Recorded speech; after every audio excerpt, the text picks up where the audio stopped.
I'm Billy Redhorse, the Gentleman Mystic. It is July 27th, 2026. In a few short weeks, I will be celebrating my 65th birthday. I have for some time been viewed as an elder, and I guess with that milestone, once I cross it, I can legitimately be viewed as elderly. I am not one of those who will say, I don't feel any different than I did when I was 16, because I do very much. But it is still a concept that's really hard to wrap my head around, that so many years have passed, so many lifetimes, because I am absolutely not the person I was at 16. Yesterday, I had the delightful experience of spending several hours with my father-in-law. And I am fortunate in that I very much respect and love both my in-laws. We were visiting Mr. Lamar to celebrate his recent birthday. 88 trips around grandfather son. And the man is an absolute delight. The stories, hearing about being born less than 50 yards away from where we sat and talked, into a house that had no indoor plumbing, either didn't have electricity or was soon to have electricity. Talk about a world that was different.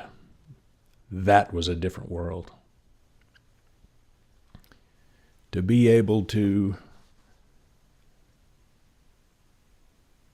practice what I preach about there always being more.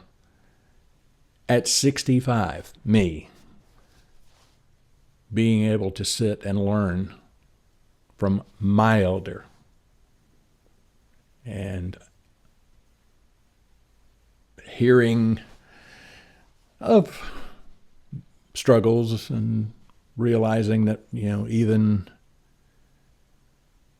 though we may be in a good place in our life, that everyone, even those that we look up to, have had challenges. Mr. Lamar is the type of man that he made his own way.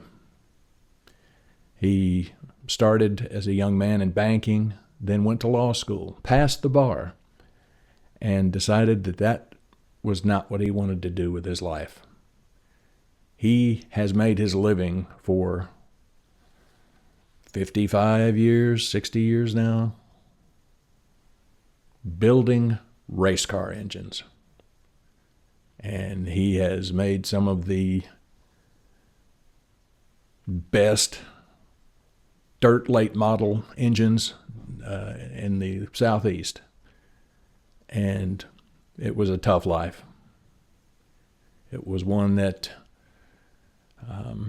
sometimes it was hand to mouth, but he was doing what brought him joy.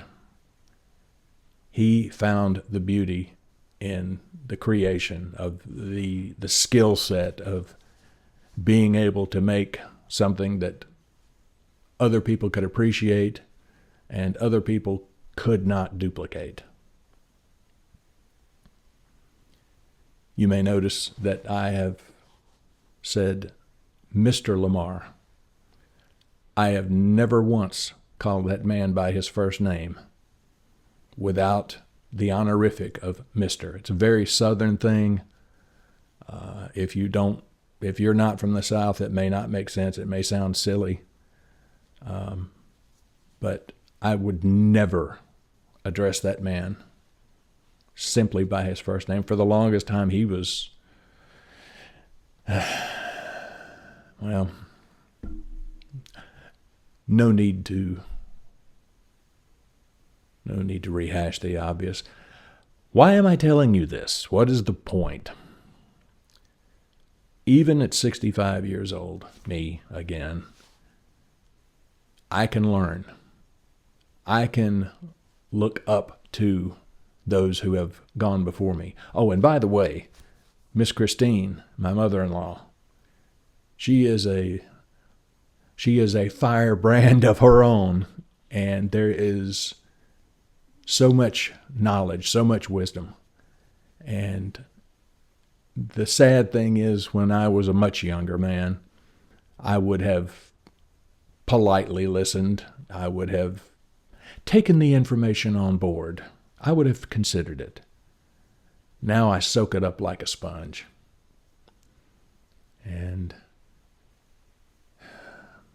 these are treasures hidden in plain sight. Folks, if you have elders in your life, whether they're your own parents, your in-laws, your grandparents, if you're still lucky enough to have them available, or even if you don't have blood relations, if there are those in your life that can give you a perspective.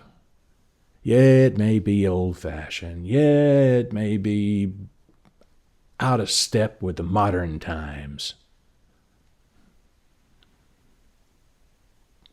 It's worth considering.